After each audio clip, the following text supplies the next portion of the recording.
Bonjour à tous et bienvenue au premier chapitre de mon podcast Tricot, la tricotrotteuse. Juste un petit mot avant de commencer la vraie vidéo, donc le vrai podcast. En fait, je tenais à m'excuser dans mon empressement de tourner ma vidéo. J'ai fait l'erreur de la tourner à la verticale. Et évidemment, je m'en suis rendu compte des heures plus tard, quand tout était sur mon ordinateur et que il faisait noir, que tout était rangé, donc impossible de retourner la même journée. Puis, je vous avais demandé votre avis sur Instagram, puis la grande majorité m'avait dit de le poster comme ça. Moi, j'ai un côté assez perfectionniste, donc c'est sûr que ça me dérangeait un peu que ma première vidéo soit pas parfaite. Mais comme beaucoup me l'ont dit, je crois que le plus important, c'est le contenu et non pas le contenant.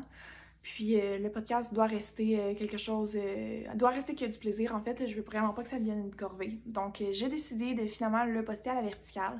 Donc, je vous présente toutes mes excuses pour les inconvénients que ça peut avoir, surtout pour celles qui le regardent sur un téléviseur ou sur un ordinateur portable. Mais je vous promets que dès les prochains épisodes, ça va être tourné à l'horizontale. Je ne recommencerai pas la même erreur.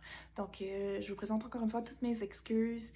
Je vous souhaite un excellent temps des fêtes et un très bon visionnement. Bonjour et bienvenue au premier chapitre du podcast Tricot-Trotteuse. Mon nom est Élise Damour, je suis la designer derrière Élise Damour Design. Vous pouvez d'ailleurs me trouver sur Facebook et Instagram sous le nom de Élise Damour Design, puis sur Ravelry sous le nom de Elidam. C'est le premier épisode, je suis un peu nerveuse. J'ai pas l'habitude de parler toute seule devant une caméra, donc je vais faire des efforts pour parler fort et pas trop rapidement, mais c'est pas vraiment dans ma nature. Je dois dire que je suis quelqu'un qui parle normalement très vite et pas très fort, donc ça part moyen. Sinon, pour les présentations, je vous présente Bertie. Ça va être mon compagnon de podcast. Dans la majorité des cas, je pense que ça va être notre environnement de tournage pour le podcast. Peut-être l'été, je vais tourner dehors, mais pour l'instant, je vais être avec Bertie. Ça se peut aussi que vous voyez 1, 2, 3 chats qui passent derrière ou même devant moi pendant le podcast, mais la majorité du temps, je crois que je vais être seule avec Bertie. Donc, pour ce qui est du podcast, dans le fond, je réinventerai pas la roue. En général, je vais avoir 4 segments. Donc, le premier, ça va être mes tricots terminés, donc mes projets finis. Le deuxième va être mes projets en cours. Le troisième, mes acquisitions. Et le quatrième va être un souvenir de voyage. Donc, un souvenir de voyage, ça peut être un souvenir laineux, soit un écheveau ou une balle de laine achetée en voyage, un projet tricoté avec une laine achetée en voyage, un projet tricoté en voyage, bref, vous comprenez le principe, un souvenir de voyage. Puis, pourquoi ce segment-là? Dans le fond, c'est pour aller avec le nom du podcast, Tricot-Trotteuse. Vous allez comprendre un peu pourquoi.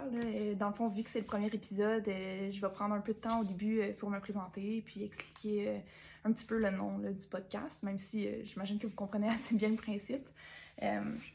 Donc, mon nom c'est Élise, je l'ai déjà dit, j'ai 27 ans, j'habite en Estrie. Mais j'ai pas toujours habité en Estrie. En fait, je suis née à Montréal, au Québec. J'ai vécu 11 ans avec ma famille à Montréal avant qu'on déménage en Estrie à Quaticook, dans un petit village d'à peu près 10 000 personnes à 2h30 de Montréal.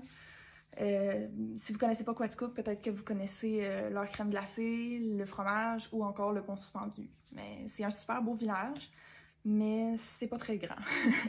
Mais j'ai quand même vraiment adoré. Une fois le choc passé, j'ai vraiment aimé vivre à la campagne. Puis maintenant, ça fait vraiment partie de moi, cette partie de ma vie-là, dans le fond, à Quaticook. Après Quaticook, dans le fond, après mes études collégiales, j'ai encore déménagé, cette fois toute seule. J'ai été acceptée à l'Université d'Ottawa. Donc, je suis partie de Quaticook, puis j'ai déménagé toute seule à Gatineau, qui est à 4h30 de route de ma famille, de mes amis, puis de tout ce que je connaissais, dans le fond, pour aller étudier à Ottawa. Ça n'a vraiment pas été facile. J'ai été pendant la première année, j'ai habité toute seule avec mes 2 chats, Kovu et Dora, pour les intéressés. Puis j'étais, dans le fond, mon copain était resté en Estrie, donc ça a été quand même difficile, mais finalement, je suis tombée en amour avec la région de l'Outaouais. Si vous êtes jamais allé, c'est vraiment une belle région, c'est super intéressant. Le centre-ville de Gatineau, c'est vraiment le fun, c'est vivant. bon, c'est sûr qu'il y a un peu moins maintenant avec la COVID-19, mais sinon, c'est beau, c'est le fun. On peut traverser la rivière à pied pour aller à Ottawa. Bref, j'ai adoré ça. Finalement, on a vécu... J'ai vécu 6 ans à Gatineau avant de revenir en Estrie. On est revenu... mon copain était venu me rejoindre, évidemment, on est à Gatineau. Puis en 2020, dans le fond, avant de revenir en Estrie, parce qu'on se trouvait un peu loin de nos familles, mon copain m'a demandé en mariage. Donc c'est pas mal mon plus beau souvenir de la région de Gatineau, là, puis de mon époque où j'ai vécu là-bas. Puis 2021, ben, ça a été quand même une grosse année pour nous, pour moi. On a acheté notre première maison. Perdu. Puis finalement, on s'est mariés aussi à l'automne passé. Donc, ça a été une super grosse année. Puis, à travers tout ça, à travers mon parcours de vie, là, que je viens de vous résumer quand même assez rapidement, j'ai commencé à tricoter en 2015. Quand j'ai commencé l'université, en fait, quand j'ai commencé mon bac, parce que j'étais extrêmement stressée, j'avais beaucoup de pression, beaucoup d'examens, puis je voulais vraiment relâcher la pression, puis m'occuper les mains là, le soir, quand j'avais finalement fini d'étudier. Donc, j'ai commencé à tricoter. Personne ne m'a appris. Dans ma famille, il y a seulement mon grand-père paternel, mon grand-père maternel qui tricotait.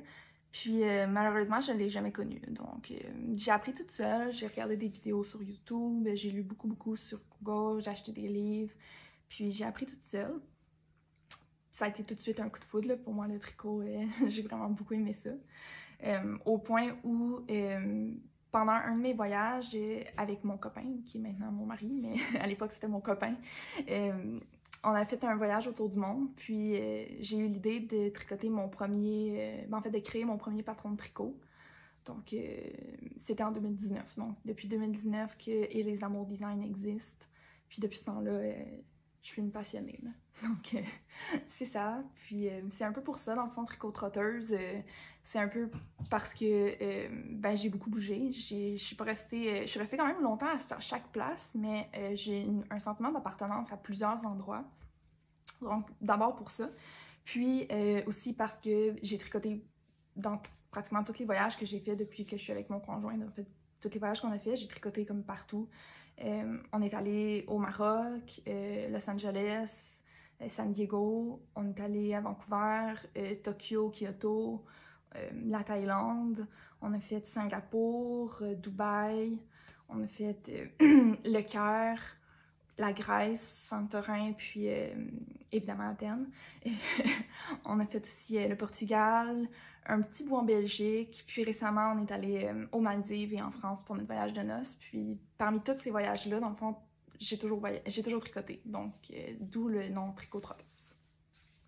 Donc on va commencer avec mes projets terminés. J'en ai quand même quelques-uns en ce moment. Mon premier, c'est le Wild Posy Flora de Melody Hoffman. Je l'ai commencé le 31 octobre, puis je l'ai fini le 21 novembre. Donc, puis non, je fais pas que ça, tricoter des chandails, mais juste pour vous dire à quel point il s'est tricoté vite, là.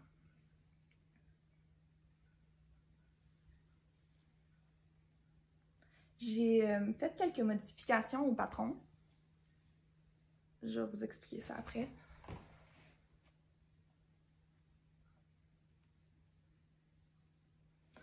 Donc, c'est le Wild Posy Flora, parce qu'elle a deux versions, dans le fond, de son patron. Je me souviens plus comment l'autre s'appelle, mais dans le Flora, dans le fond, il y a une petite dentelle au début, proche du col, puis vers la séparation des manches aussi. Donc ça, c'est le Flora. L'autre, je crois que... Ben, je sais qu'il n'y a pas de dentelle, mais je sais pas exactement... le moire, hein. Je sais pas exactement c'est quoi la différence. Mais à part le fait qu'il n'y a pas de dentelle, mais bref, les deux sont fournis là, quand on achète le patron, donc on choisit la version qu'on veut, puis avec ou sans dentelle. J'ai utilisé de la Drops Air, de la Drops Air couleur Wheat. C'est vraiment une belle... Moi, j'adore la Drops Air puis la Drops Sky. Je trouve que c'est vraiment un beau fil qui se tricote bien, là. Je sais pas si vous voyez vraiment...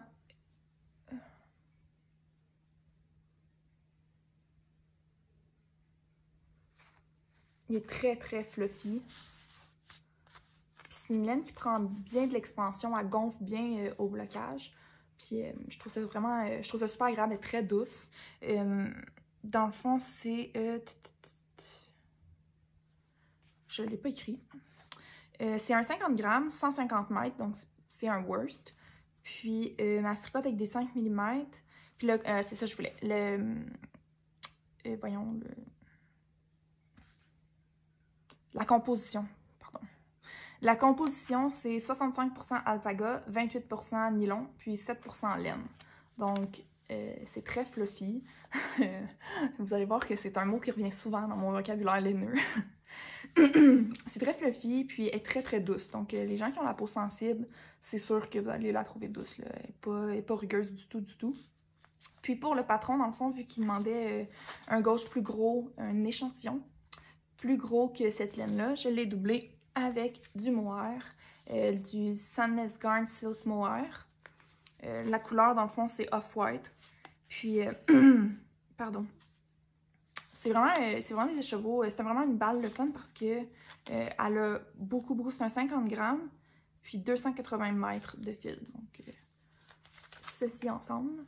J'imagine que j'ai plus besoin de présenter le mohair, là, mais si jamais vous voulez la composition, c'est 60% mohair, 15% laine, puis 25% soie. J'avais jamais remarqué qu'il y avait de la laine dedans, bref. Il est un peu plus rugueux, si on peut dire ça, que du mohair traditionnel, qui aurait juste mohair soie. Mais je trouve que ça lui donne un petit crunchy intéressant pour du mohair. Puis doublé avec la Air, c'est magique. J'ai pas d'autres mots pour dire c'est magique. Bref, ça donne ceci. Donc, c'est super intéressant parce que la Drops Air, comme je vous ai montré, est un peu nuancée. Puis avec le mohair, ça ajoute... on voit mes ongles bleu marine à travers, c'est pas super. Mais ça ajoute vraiment une belle touche, là, une belle nuance. Puis ça ajoute évidemment un petit fil brillant. Donc, je vous conseille vraiment le duo. Je vous le conseille pas nécessairement pour le patron parce qu'en fait... je dois faire un aveu, je suis très nulle dans le cas de faire des échantillons. En fait, j'en fais jamais. Ouais, c'est assez ordinaire, je sais. Quand j'en fais, j'ai fait même pas comme il faut. Je monte quelques mailles, puis je tricote quelques rangs, juste à peine pour mesurer, puis quand ça donne ce que je veux, ou à peu près, je suis comme parfait, c'est beau, puis je commence le projet. Je sais, c'est vraiment très nul.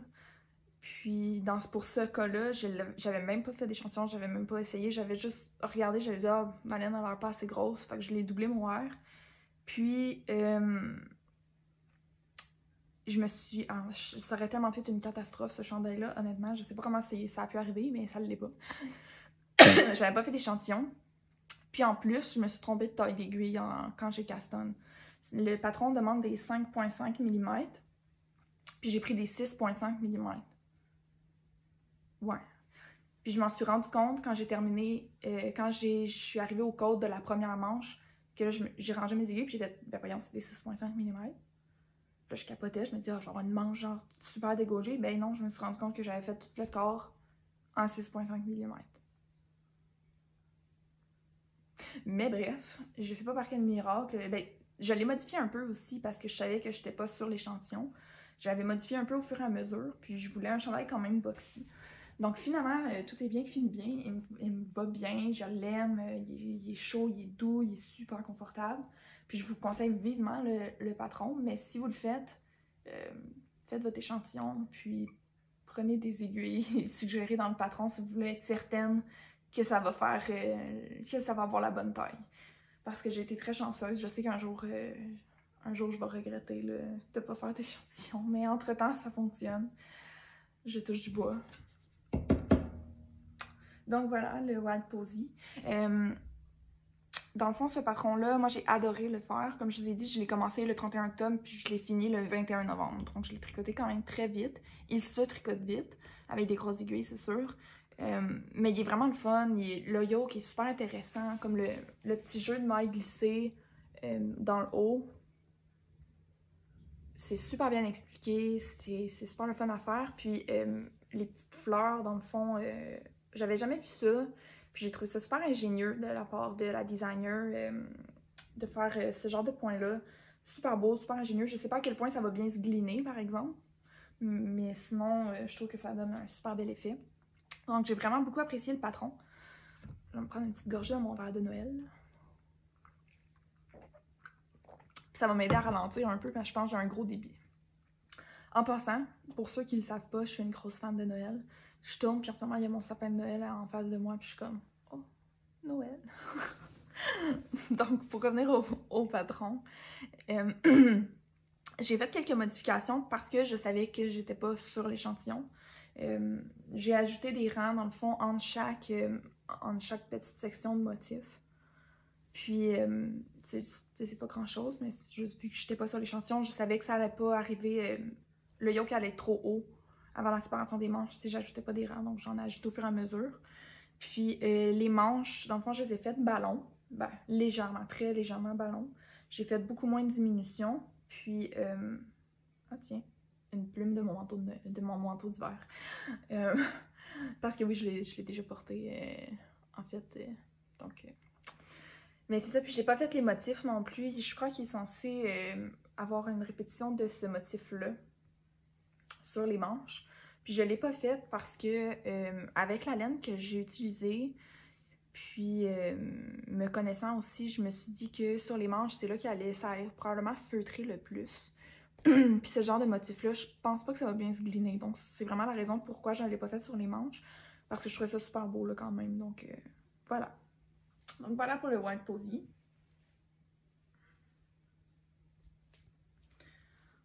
Je vous ai pas parlé de ce que je porte. Bon. Je vous ai pas parlé de ce que je porte parce que c'est pas un finish object, un projet fini récent. Je l'ai terminé cet été, mais je vais quand même vous en glisser un mot parce que, mon Dieu, la couleur est tellement belle. Dans le fond, c'est le Cumulus Blues.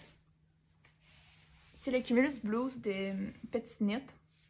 Puis celle-là, j'ai vraiment eu les bonnes aiguilles. Donc, puis j'ai suivi le patron. Je l'ai tricoté cet été avec 2 brins mohair de... c'est Fleurs et Bonbons. C'est Fleurs et Bonbons, un brin couleur fraise et un brin couleur cœur à la pêche. Puis ça a donné vraiment là, c'est comme un petit rose, rose pêche. Il est plus rosé en vrai que sur la caméra, mais ça donne vraiment une super belle couleur. Puis c'est un chandail que j'aime beaucoup, beaucoup porter. Je trouve qu'il fait bien en toutes circonstances. Donc si vous l'avez jamais essayé, le Cumulus Blues de Petite Knit, c'est vraiment un gros ajout, un beau passe-partout dans une garde-robe. Prochain projet terminé. Vous les avez peut-être vu passer, là, en fait, c'est mes Ursa Minoris. Mes chaussettes Ursa Minoris. Je suis pas fine, j'ai pas amené de bloqueur, mais mes chaussettes sont bloquées, mais quand même, ils sont aussi pliés dans ma botte de bas, donc ça se fait qu'il y a un mauvais pli, mais... Donc voilà, les chaussettes Ursa Minoris, c'est mon patron. Il est sorti le 2 décembre dernier, donc si jamais ça vous intéresse, maintenant il est sur Ravelry. C'est un patron, c'est un projet que j'ai beaucoup aimé, puis qui va rester cher dans mon cœur, parce que, ben, premièrement, la laine magnifique, regardez-moi ça, c'est incroyable. C'est comme un beau turquoise, un peu vert, avec des beaux speckles rouille dedans. C'est une couleur que j'adore. Puis c'est une couleur que mon mari m'a offert il y a plusieurs années.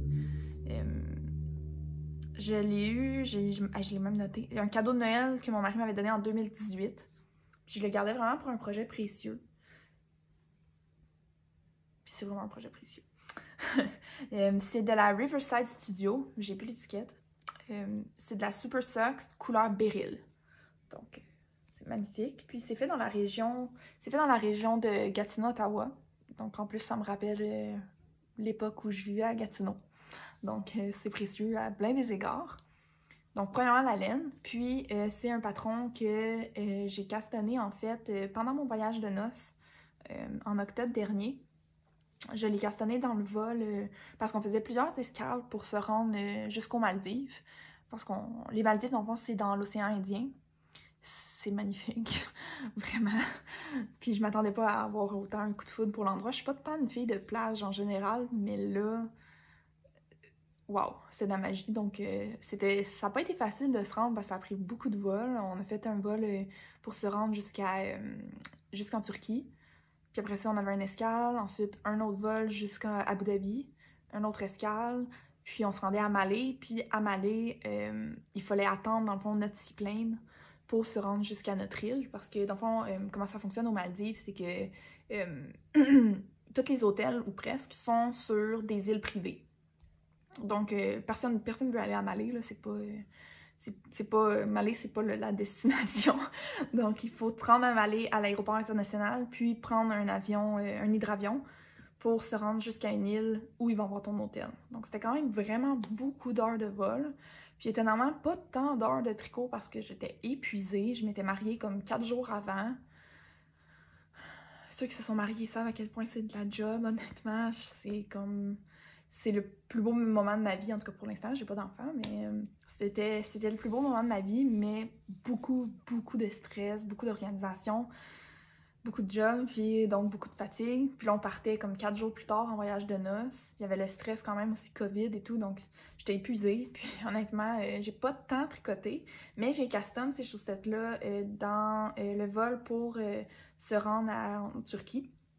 Puis j'avais posté une première story, dans le fond, que j'avais commencé là, les orteils quand j'étais au lounge en Turquie, à Istanbul. Puis je savais pas... J'avais une idée où est-ce que ça en allait, en fait, parce que les torsades reprennent un prochain patron qui va sortir cet hiver, printemps. Bref, c'est plus vraiment une surprise, mais j'ai pas prévu d'en parler dans ce podcast-ci, donc j'en parlerai dans un prochain podcast, mais ça reprend... la torsade reprend dans le fond celle de mon patron Ursa Major. Puis là, je vous rassure tout de suite, je les ai jamais portés, sinon je m'y mettrais pas d'en face. Donc, ils sont propres, ils sont bloqués. Ils n'ont jamais été portés. Mais bref, petit aparté, je trouvais ça important de le préciser, considérant que je venais de dire que mon Wild Posy avait été porté. Donc, ceux-là n'ont pas été portés. Bref, je les ai tricotés dans mon voyage de noces, je les ai custom dans mon voyage de noces, puis j'ai comme créé la charte dans mon voyage de noces. Donc, pour moi, c'était vraiment un projet précieux. Puis c'est pour ça que j'ai publié le patron le 2 décembre. C'est hyper cucu. Mais c'est parce que ça faisait 2 mois que j'étais mariée avec mon copain, avec mon mari, en fait. C'est pour ça qu'il est sorti le 2 décembre. Donc, à se parler de moi, je vous parle plus du patron ou de la chaussette. Donc, c'est un toes-up. Puis, on commence dans le fond des orteils. Puis, à la garde, il y a un petit motif de dentelle sur le pied tout au long. Ensuite, mon talon à rang raccourci. En général, mon talon Tweedledee, que j'utilise dans pratiquement tous mes patrons, c'est un patron bicolore. Donc, c'est un talon contrastant. C'est la première fois que je le faisais de couleur unie. Donc, la même couleur que la chaussette ou que le reste du patron. Bref. C'est la première fois que je le faisais, dans le fond, de la même couleur que le reste du projet. Il y a des poils de chat, même s'ils sont propres. Parce que quand on vit avec 3 chats, ce qui doit arriver arrivera. Il y en a dans tous mes tricots. Bref, c'est ça. Donc, mon talon Tweedledee, mais cette fois-ci unicolore.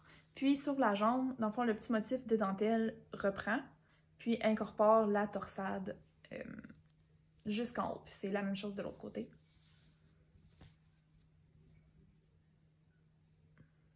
Voilà. Puis une bande de compte bien normale et un tubular bind-off pour finir. C'est pas mal mon bind-off préféré. D'ailleurs, je le suggère dans tous mes patrons de chaussettes, ou presque. Faudrait que je vérifie. Je pense que les plus vieux, peut-être pas, mais dans les récents, là, définitivement, c'est le bind-off que je suggère à tout le monde qui me le demande. Je trouve qu'il est très beau. Très beau. Je trouve qu'il y a une belle finition. Puis, il est très élastique aussi, là. En En tout cas, il est suffisamment élastique pour moi. C'est sûr que si vous avez une jambe très forte puis une tension très serrée, peut-être que c'est pas le meilleur bind-off, mais en général, je crois que c'est une très bonne option là, de bind-off. Donc, ça, c'est pour les chaussettes Ursa Minoris. Moi, je les ai tricotées en 2,75 parce que je tricote pas mal presque toutes mes chaussettes en 2,75. Puis j'ai fait la grandeur médium, donc c'est le 60 mailles.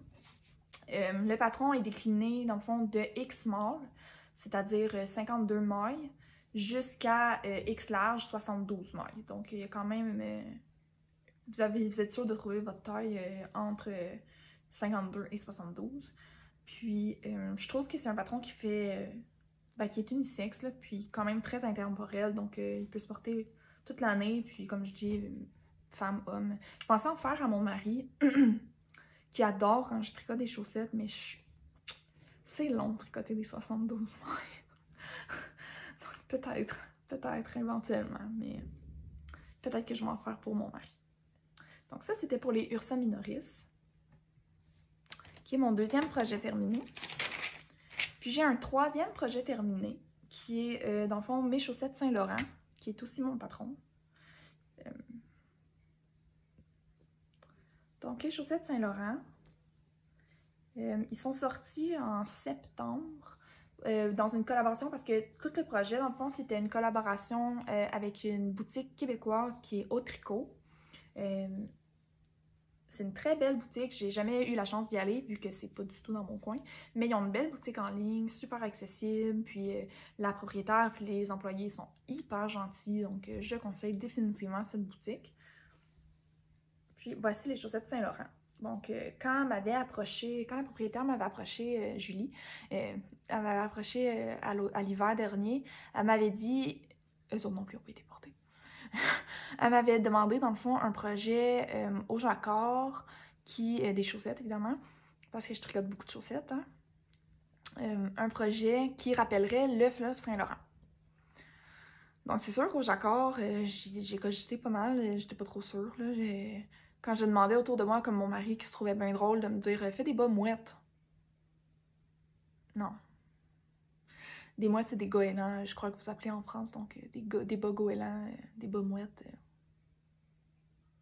Pas sûre.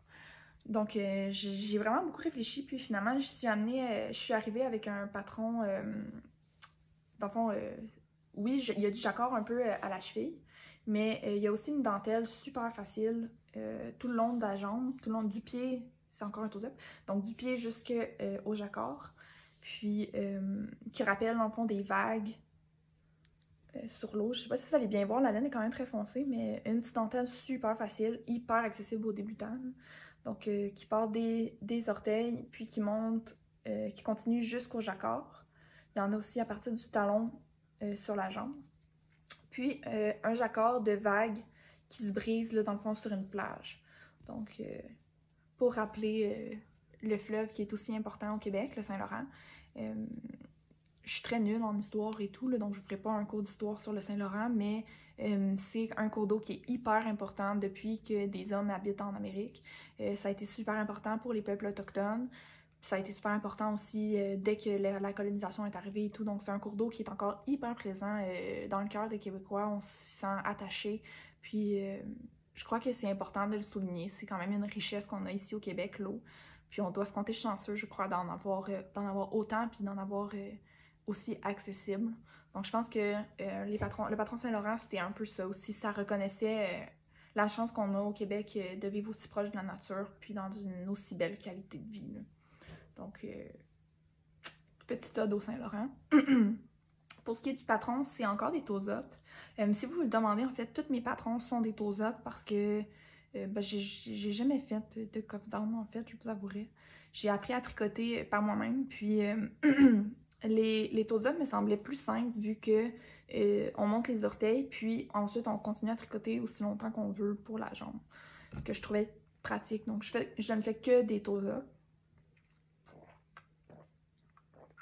Gin nous parle de Noël.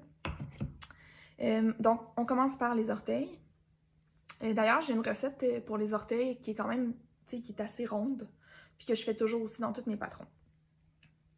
Donc, on commence par les orteils, on fait des augmentations, puis on commence la dentelle jusqu'au talon. Le talon, c'est mon autre patron de talon, dans le fond, que j'ajoute dans tous mes talons. Tantôt, c'était le Tweedledee. Celui-là unicolore, mais normalement, il est bicolore. Et celui-là, c'est le Tweedledum.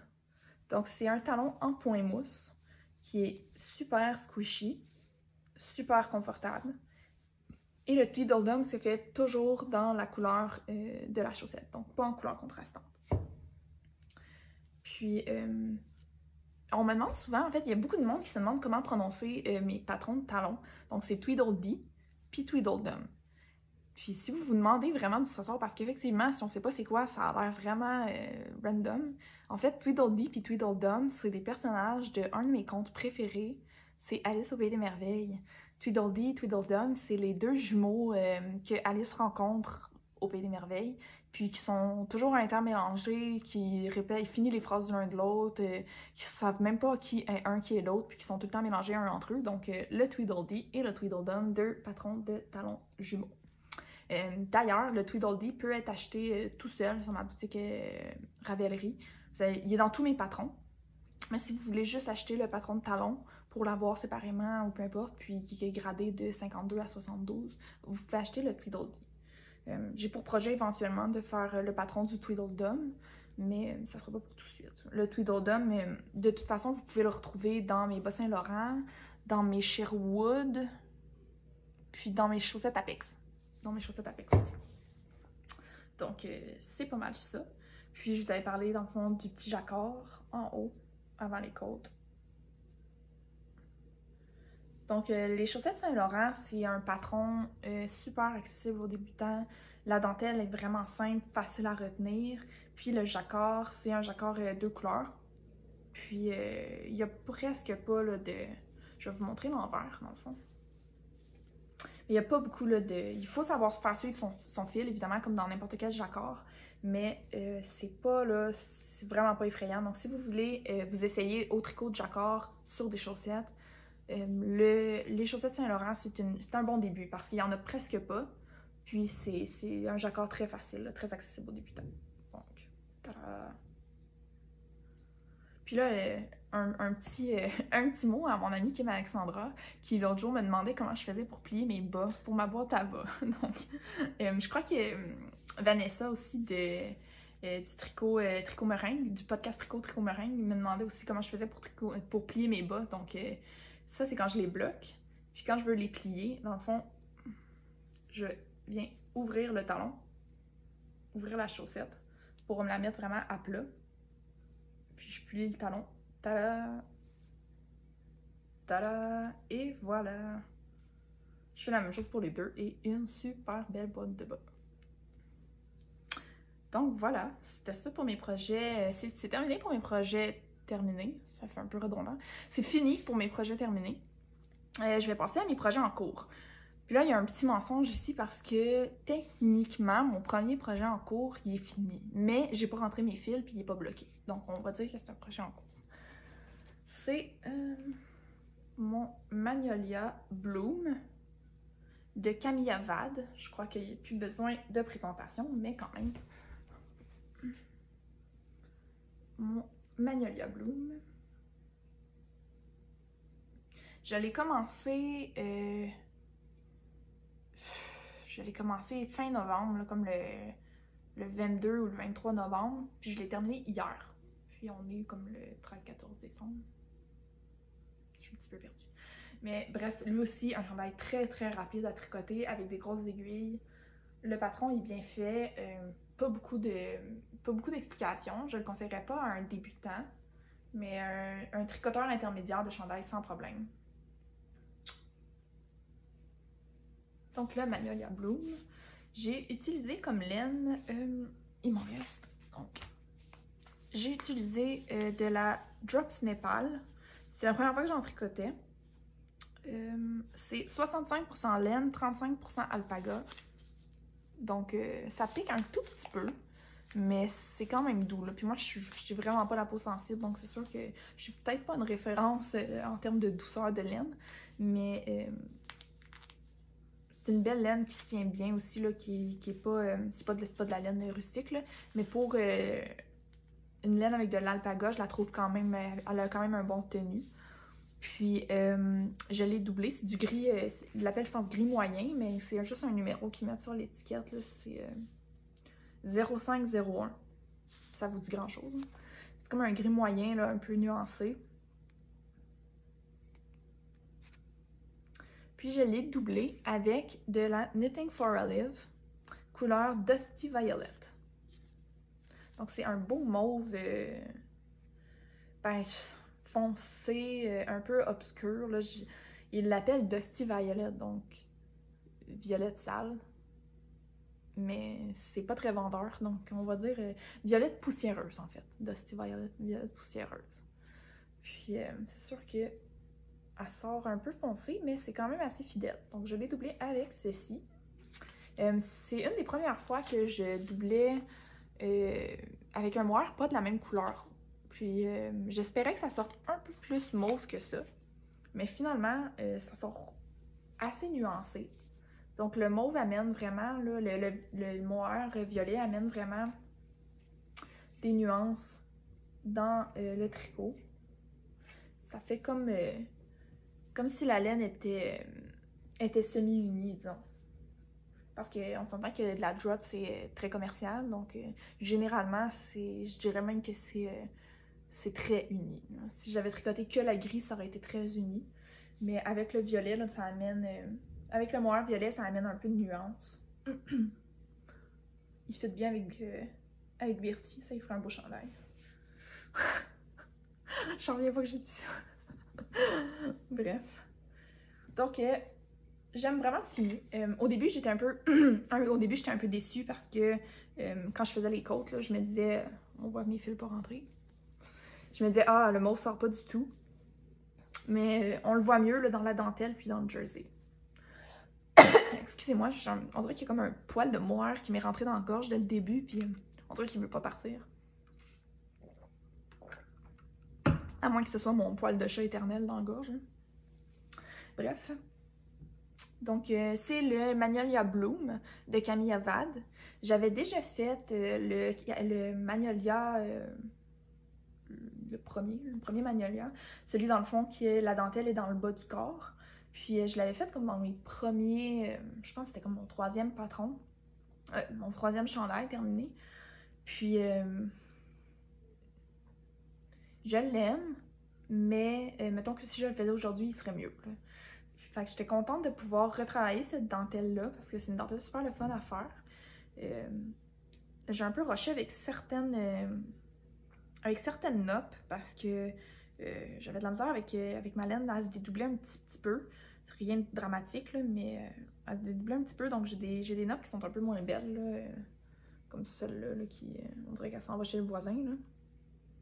Mais bon, je pense que ça paraîtra pas tant, la laine est foncée puis nuancée, donc c'est pas... je vais les arranger probablement au blocage puis ça paraîtra pas. Ou en tout cas, ça va paraître juste pour moi. Ce que je trouve être un compromis assez acceptable. Mais donc, le Magnolia Bloom, j'ai vraiment aimé le tricoter. Il s'est tricoté super vite. J'ai pris, je crois que c'était des 7 mm. Je m'en souviens déjà plus. Je l'ai fini hier soir, je m'en souviens déjà plus. Les 7 mm, puis les côtes, c'était des 6,5 si je me souviens bien. J'ai fait quelques modifications. J'ai fait le cou moins long parce que je trouvais que c'était déjà en masse long comme cou, comme bordure de colle. Puis sinon, j'ai fait la taille small aussi, j'avais oublié de le préciser.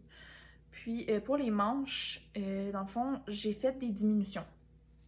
Parce que ça faisait déjà une très grosse manche, là, comme... je trouvais qu'elle était déjà très large. Donc les modifications que j'ai faites pour les diminutions, je les écris là. J'ai tricoté 22 rangs après avoir remonté les manches, sans diminution. Puis après, j'ai commencé à faire des diminutions, là, j'ai diminué de 2 mailles, dans le fond, aux 11 rangs. Donc je tricotais 10 rangs, puis le 11e, je faisais mes 2 diminutions. 10 rangs, 2 diminutions. Puis à chaque fois, ça c'est un petit truc que je donne... vous le prenez ou vous le prenez pas, là, mais moi j'adore faire ça en fait, pour m'assurer d'avoir toujours 2 manches pareilles. La première que je fais, je mets des petits des petites épingles, dans le fond, à chaque rang de diminution que je fais. Comme ça, quand je suis rendue à la deuxième manche, je peux compter le nombre de rangs que j'ai fait. Puis, avant d'arriver à l'épingle, c'est sûr que mes épingles sont noires, donc on les voit pas super, là, mais avant d'arriver à l'épingle, pour savoir, dans le fond, que c'est mon rang de diminution. Donc, comme ça, je me ramasse toujours avec 2 manches identiques. Puis, ça me permet de ne pas stresser, puis surtout de ne pas avoir à écrire. Moi, je tricote souvent le soir devant une série ou un film. Donc, honnêtement, je me fierais pas tant à mes notes que je prendrais en tricotant pendant un film, là. Donc, en mettant des épingles, ça m'assure de toujours avoir 2 manches identiques. Donc, ça, c'est pour les petites modifications que j'ai faites. C'est pas grand-chose, mais si jamais ça vous intéresse d'avoir des manches un peu plus... puis ils sont quand même grosses, là. Ils sont quand même ballons, là. Je l'ai pas bloqué, donc je vais pas l'essayer. Mais si j'ai envie de mourir de chaud à mon prochain podcast, je pourrais vous le porter. Donc, vous pourrez voir de quoi ça a l'air. Puis, donc, il n'est pas bloqué, là. C'est sûr que la dentelle n'est pas aussi ouverte que ce qu'elle devrait, mais voilà. Puis, j'ai oublié de le préciser tantôt, mais mon Ravelry est extrêmement en jour. Donc, toutes les quantités chandail ou toutes les... Je sais pas pourquoi j'ai dit ça, mais toutes les quantités de laine achetées sont dans mon Ravelry. Puis, je rentre aussi mes projets au fur et à mesure. Certains, je ne donne pas mettons, les projets qui sont des futurs patrons, ça se peut que le projet soit assez minimaliste sur Ravelry. Mais en général, les projets, les patrons... Je recommence. Les patrons que je fais des autres, mes projets Ravelry, mes fiches Ravelry sont assez détaillés, donc surtout pour les modifications. Donc si vous voulez aller voir, consulter ma fiche Ravelry là, pour les modifications, tout va être à l'intérieur. Donc c'était mon premier semi-projet en cours, mais j'en ai pas beaucoup en ce moment. Là. Donc c'est pour ça que j'ai remis lui dans le projet en cours, parce que j'en avais pas tant que ça. Donc mon deuxième projet en cours, c'est une paire de chaussettes, rien d'extravagant. Ah, encore des poils de chat. Donc, c'est une petite chaussette vanille. Je l'appelle ma chaussette mariage parce que je l'ai cartonnée le matin de mon mariage, là, pendant les préparatifs, pendant que ma demoiselle d'honneur puis ma mère se faisait maquiller, en fait, ou se faisait peigner. Moi, j'étais comme au milieu. Donc, tant qu'à être là, puis tourner en rond dans la chambre d'hôtel, puis stressée, puis être sur mon téléphone, puis je me suis dit, je vais m'occuper les mains. Donc, j'ai castanné une petite chaussette, là, vanille, bien normale, bien straight. Puis, c'est pour ça que tantôt, j'ai dit, normalement, mes bas, j'ai fait toujours sur des 2,75. Ceux-là, c'est des 2,5. Mais la raison, c'est vraiment parce que, vu que j'utilise toujours mes 2,75 pour mes patrons, je voulais que mes 2,75 restent libres au cas où j'avais une idée puis je voulais castanner un prochain patron. Donc, ceux-là, j'ai fait en 2,5. Puis, c'est des chaussettes, en fond, que... Pas de stress, là. Je me mets pas de deadline, je me mets pas de pression non plus pour les finir rapidement. C'est un projet que j'ai fait... Comme je dis, je l'ai castanné le matin de mon mariage, donc c'est comme un beau souvenir. Puis je le fais quand le soir, j'ai pas envie de sortir un gros projet ou que j'ai juste quelques... Mettons, quand j'ai 20 minutes de tricot, ben je vais faire une ou 2 rayures ou quelque chose comme ça. Je me suis donné un défi de tricoter une rayure par jour. Ça... C'est plus ou moins actualité, mais bon, bref, comme je dis, ils seront terminés quand ils seront terminés, il n'y a pas de stress. Puis, je les aime beaucoup. C'est de la Scrumptious Pearl. Je crois que j'ai l'étiquette quelque part.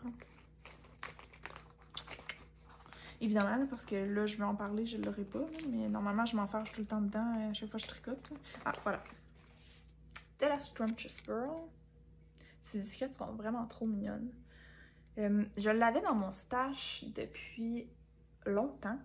En fait, je l'avais acheté quand j'ai fini mon barreau. Quand j'ai fini mes examens du barreau, je l'avais acheté parce que je m'étais dit, parce qu'ils sont quand même pas donnés, puis avec raison, dans le sens où on reçoit la balle là, comme ça, là, donc c'est de la job, de faire des autorayantes, mais en plus de tout rouler la balle comme à la main, méchant job. Bref, je m'étais dit, je vais me gâter après mes examens, je vais m'en acheter une. Puis j'avais choisi celle-ci. La couleur, c'est First Frost de Scrumptious Pearl. Donc, c'est 80% Superwash Merino, 20% nylon. C'est 365 mètres pour 100 grammes. Donc, c'est vraiment de la laine à chaussettes. Puis, quand je l'ai reçue, j'étais déçue en fait de la couleur. Puis c'est en toute honnêteté, là, parce que je la trouve super belle aujourd'hui.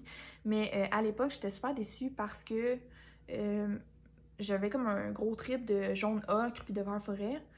Puis je détestais le mauve à cette époque-là. Je détestais ça.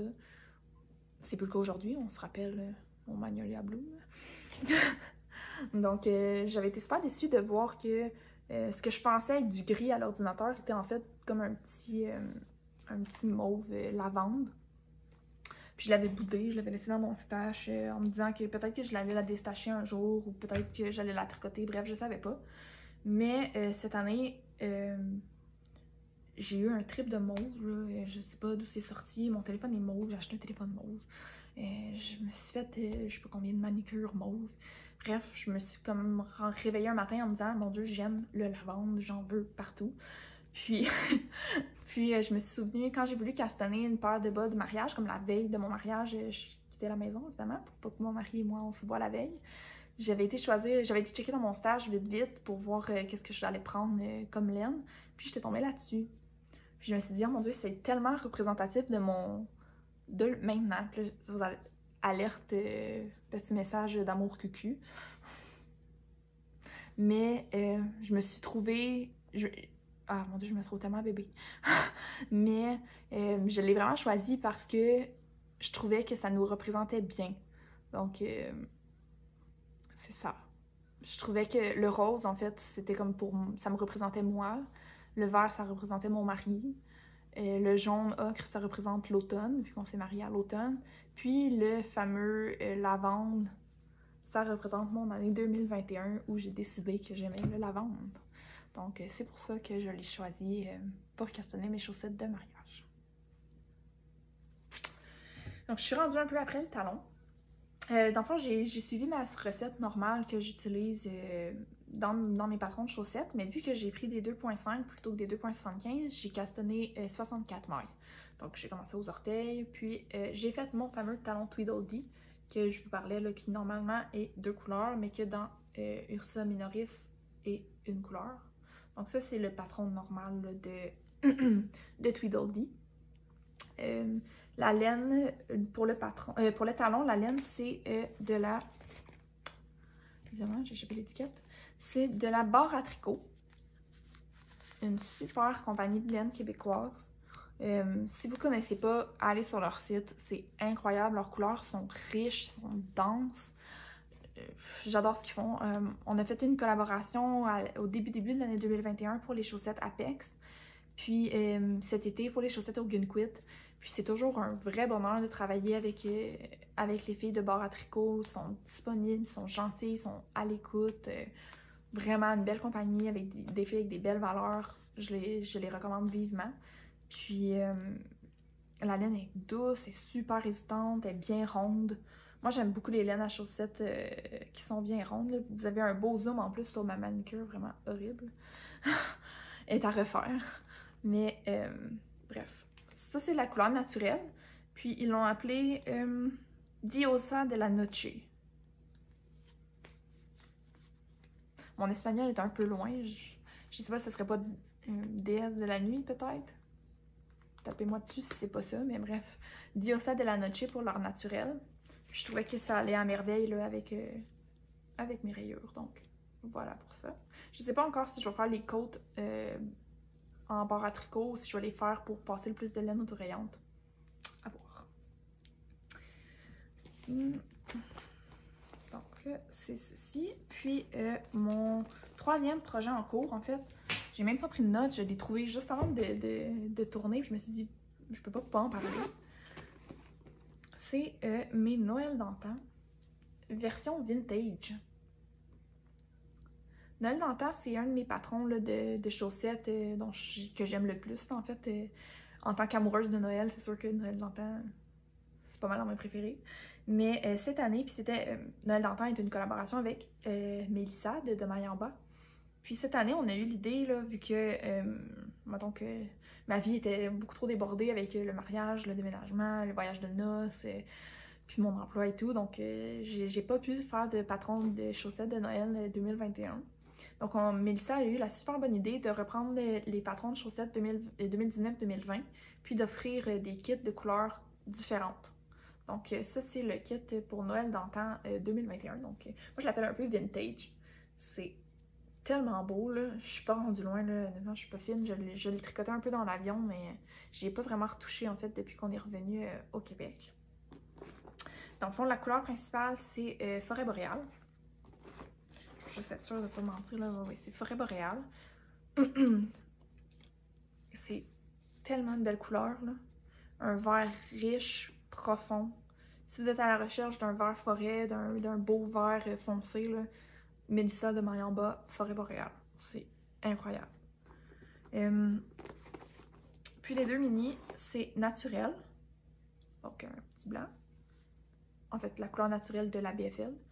Puis une couleur que j'adore, qui est Noël amoureux. Évidemment, il y a des petits poils de chair. Surprise, surprise.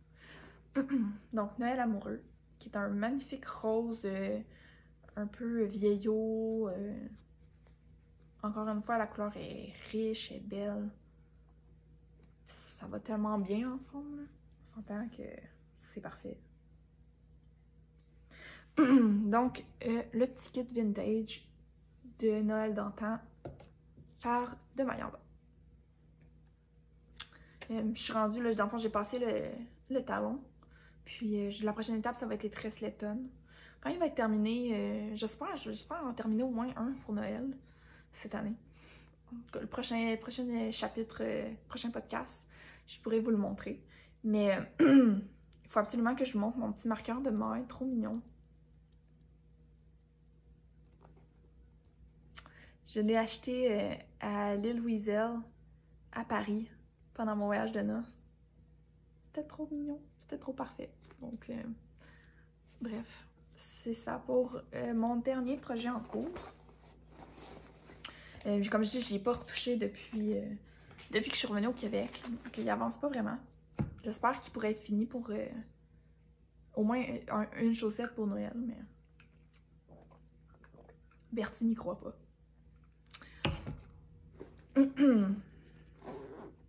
Donc, on serait rendu à mes acquisitions. J'en ai vraiment beaucoup en ce moment, vu que en plus, j'ai acheté beaucoup ces temps-ci. Puis en plus, je reviens de mon voyage de noces. Donc, on s'entend qu'une tricoteuse qui s'en va à Paris peut pas aller à Paris sans acheter de la laine. C'est comme impossible. Donc, j'en ai acheté beaucoup. Mais je vous les montrerai pas tous aujourd'hui parce que je vais en garder pour le segment numéro 4, qui était les souvenirs de voyage. Mais je vais commencer par la de Mayamba. Puis là, je suis pas fine parce qu'elle est déjà toute bobinée. Je l'ai reçue, je l'ai bobinée pour qu'elle soit prête à être castonnée. Mais c'est de la de Mayamba, c'est du mohair, c'est la chaleureuse. Ça fait pas super longtemps qu'elle a cette base-là. Je crois qu'elle est sortie pour l'automne. Fantastique. Mon Dieu, c'est fantastique. Moi qui adore le mohair, j'étais tellement contente quand j'ai vu que Mélissa avait ajouté une base mohair. Je pouvais pas en acheter. Puis, donc, comme je disais, c'est la base de la chaleureuse. C'est 50 grammes, 435 mètres. Donc, c'est un lace, comme pas mal toutes les mohair, évidemment. C'est 70% mohair, 30% soie. Puis, j'ai acheté 3 écheveaux. La couleur est incroyable. Là, je suis comme pas fine parce que je vous montre ça en vous disant que c'est fantastique, mais c'est un custom. C'est une couleur custom que Mélissa a faite là, à ma demande. Ça ressemble un peu à sa couleur cendre. Donc, si jamais ça vous intéresse, là, allez voir sa couleur cendre ou encore sa couleur brume, qui est comme un peu plus foncée, mais c'est des beaux gris, là, donc si jamais ça vous intéresse, là, allez voir sa couleur cendre. Puis ça, c'est un custom parce que c'était pour aller avec ceci.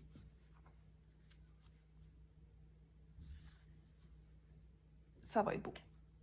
Ça va être vraiment très beau. C'est de la Grenouille Éco. J'ai encore une fois 3 écheveaux.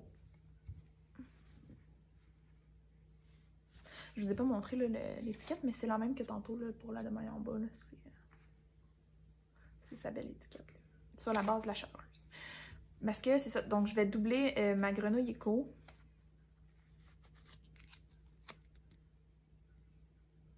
Avec le mohair de maille en bas. Pour me faire un chandail. J'ai acheté la grenouille éco cet automne. Quand je l'ai vu dans un shop update, là, je me suis comme jetée dessus. Comme mon mari dit, je me suis jetée dessus comme la misère sur le pauvre monde. Mais pour vrai, je me suis lancée dessus. Je la voulais absolument. Elle m'a vraiment fait de l'œil. On la voit pas bien en cake. J'aurais dû en garder en écheveau pour tourner, mais j'étais tellement impatiente de la bobiner que je suis passée tout droit. Mais c'est un beau gris. Un beau gris clair avec des speckles cuivre, rust, orange brûlé.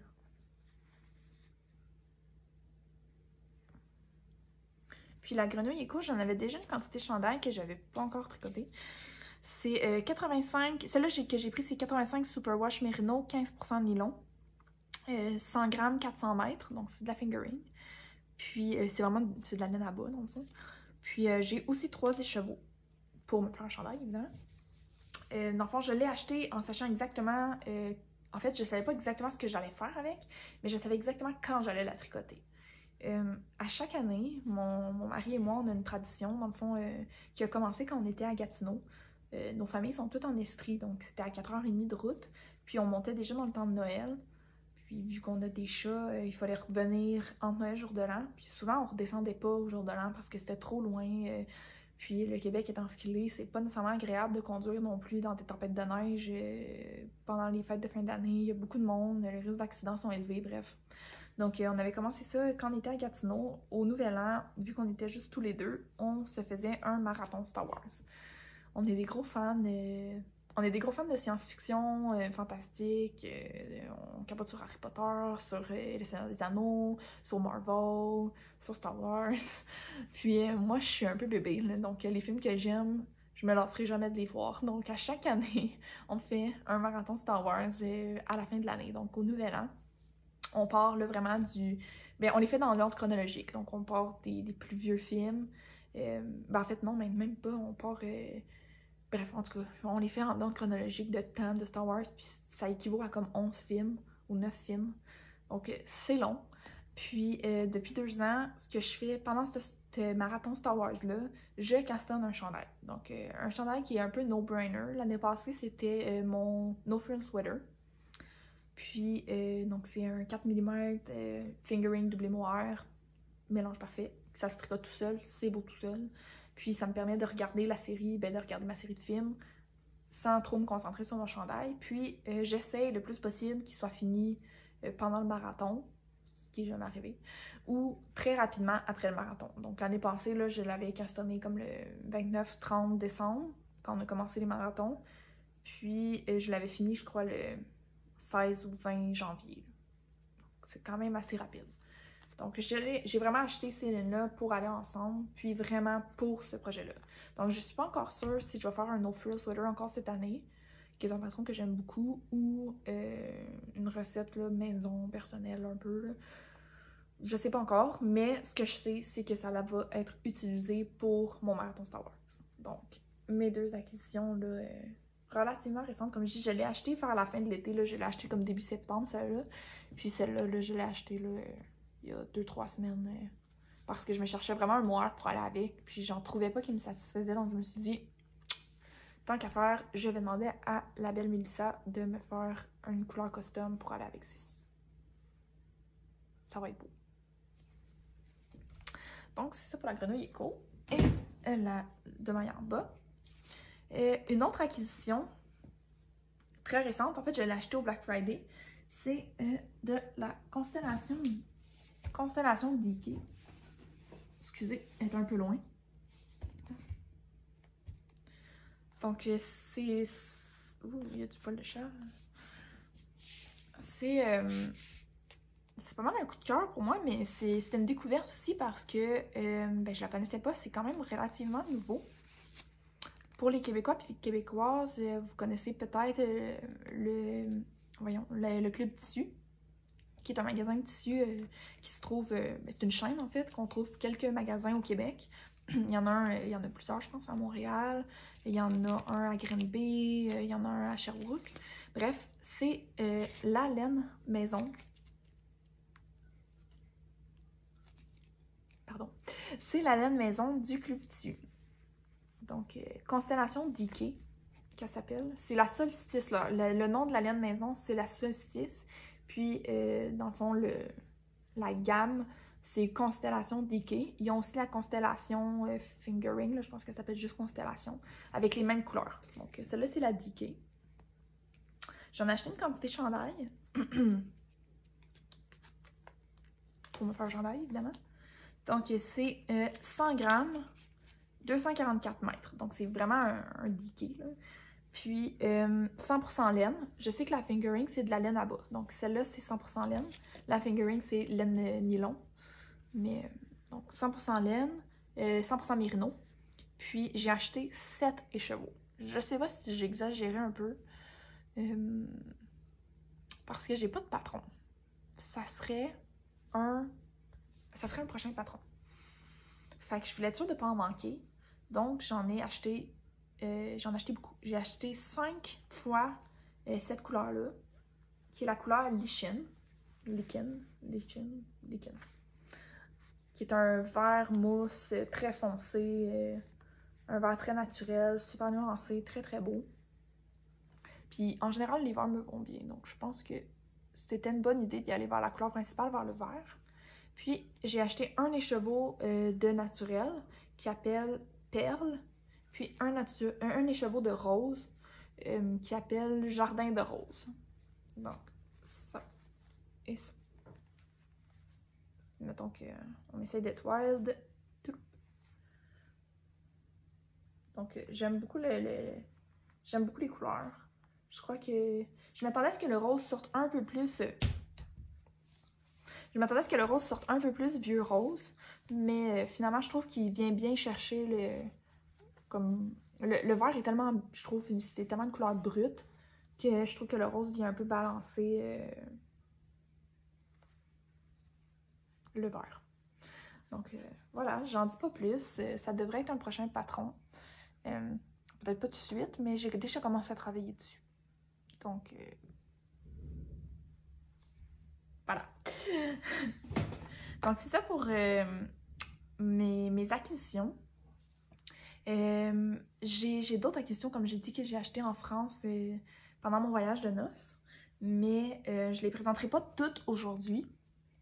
Je vais quand même vous en présenter deux, parce que, dans le fond, je vais vous les présenter dans pour le segment, dans le fond, souvenirs de voyage. Donc, souvenirs de voyage. Pendant ma lune de miel, on est allé à Paris, en France. Puis on avait fait le tour virtuellement des magasins qu'on voulait absolument, que je voulais absolument visiter, de laine, évidemment. Puis les petits points parisiens étaient ressortis quand j'avais fait un sondage sur Instagram en demandant aux tricoteuses de Paris quelle boutique ils me suggéraient.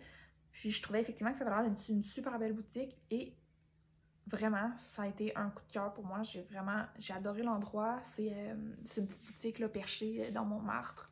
L'endroit est super belle. La boutique est super belle. Puis la propriétaire est hyper gentille. Elle nous a jasé comme si on se connaissait depuis longtemps et tout. Puis elle m'a proposé son aide. Elle m'a offert plein de conseils.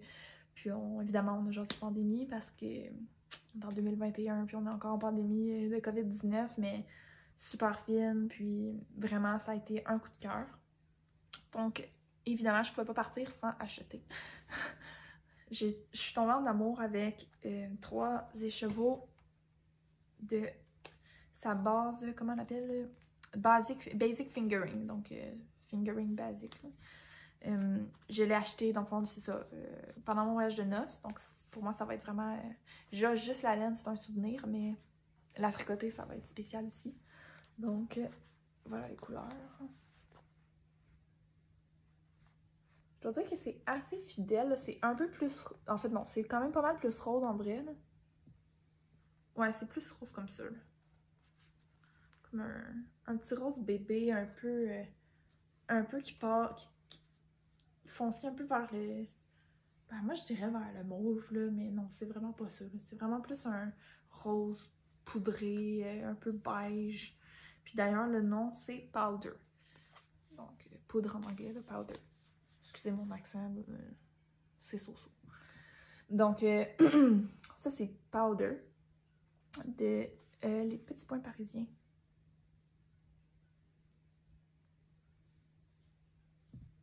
Belle boutique, belle laine, super propriétaire.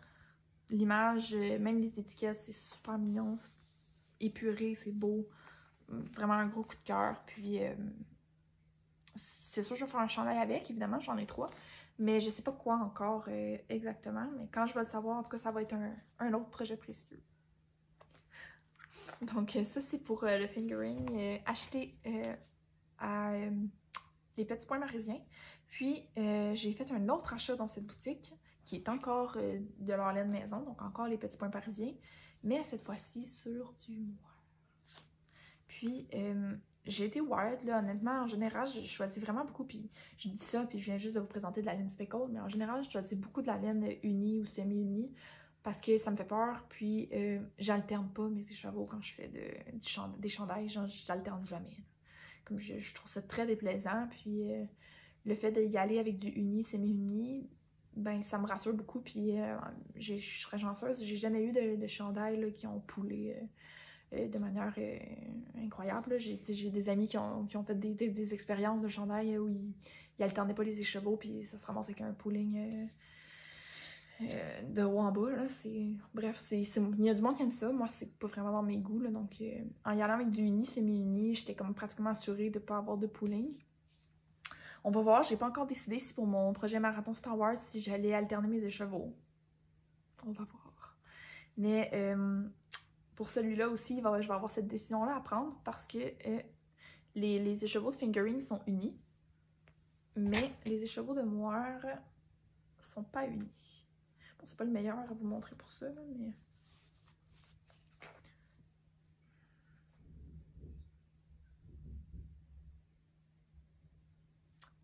C'est vraiment beau, là. On voit toutes les c'est des speckles, là, mais sur du moire, c'est vraiment particulier comment ça rend. Donc, ça va... Je crois que ça va faire vraiment un bel effet, là, avec la mérino, là. Ça va être vraiment beau. Puis ce qui est drôle, c'est que c'est pas la même rose, là.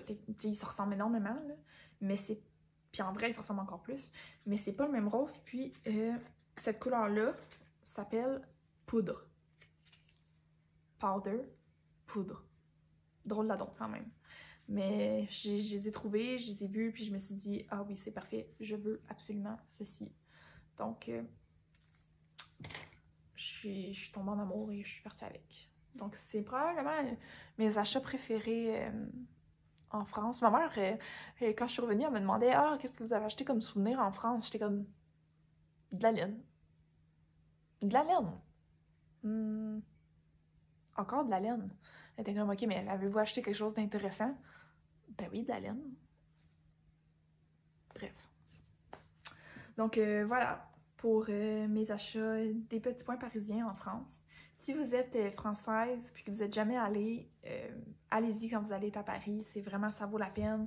Comme je vous dis, c'est des beaux produits. Puis la boutique est belle. C'est un bel endroit à encourager, honnêtement. Moi, j'ai vraiment eu un coup de cœur pour l'endroit puis pour la propriétaire. Donc voilà. Puis, je pense que ça fait pas mal le tour. Comme je vous dis, là, j'ai d'autres acquisitions, mais je vous les montrerai dans un prochain podcast. Je crois que je l'avais pas dit, mais je pense pas nécessairement tourner au mois, vu que je suis toute seule, puis que ça me fait un peu bizarre de parler toute seule dans mon salon, même s'il y a Bertie. Je pense que je vais plutôt... je me mettrai pas de pression. Je travaille quand même, puis j'ai ma compagnie de design. Je veux que le podcast, ça soit du plaisir, puis pas... je veux pas que ça devienne une obligation forcée. Donc, je vais tourner quand je vais avoir du contenu, puis du temps aussi pour le faire. Je veux que ce soit bien fait. Puis, J'espère que vous allez apprécier, j'espère que j'ai bien fait ça. J'espère qu'on va bien m'entendre, que j'ai pas parlé trop vite. Vous pouvez évidemment me laisser des commentaires, vous pouvez vous abonner à la chaîne si vous voulez être sûr de ne pas rater les prochains épisodes. Un petit cœur, ça fait toujours plaisir. Puis laissez-moi vos commentaires, qu'est-ce que vous voudriez que j'améliore, qu'est-ce que vous avez aimé. Si vous avez des questions à me poser aussi, j'ai parlé un peu de moi au début, mais j'ai essayé de faire ça vite. Donc, si vous avez d'autres questions, des questions sur ma compagnie, des questions, peu importe, si ça va me faire plaisir d'y répondre, soit dans le podcast, soit vous répondre dans le commentaire. Donc, je vous souhaite de très joyeuses fêtes de Noël, puis au plaisir d'un prochain épisode de podcast.